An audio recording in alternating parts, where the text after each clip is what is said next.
Jeg vil vise, hvordan man skal lave en badge. Og for at kan lave en badge, så skal vi bruge en skabelon til at kan aftegne det, vi vil have på vores badge. Et stykke klar plastik, som beskytter vores badge yderst.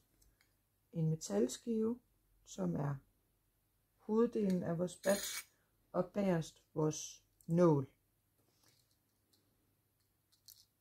Den her med nålen, den lægger vi ned i den her, som står åben, når vi starter her. Det er vigtigt, at den ligger rigtigt, så nålen vender rigtigt på ens motiv. Så finder jeg et motiv, eksempelvis i et blad, som jeg gerne vil lave. Jeg vil gerne have det her. Og til jeg tager min skabelon og tegner ud. Og det klipper jeg så ud. Jeg har snydt klippet den på forhånd.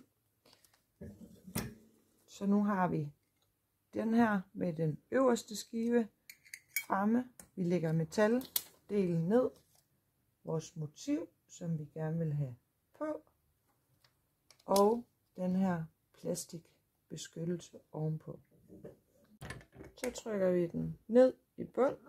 Så fanger den vores badge heroppe i, og den bliver tom.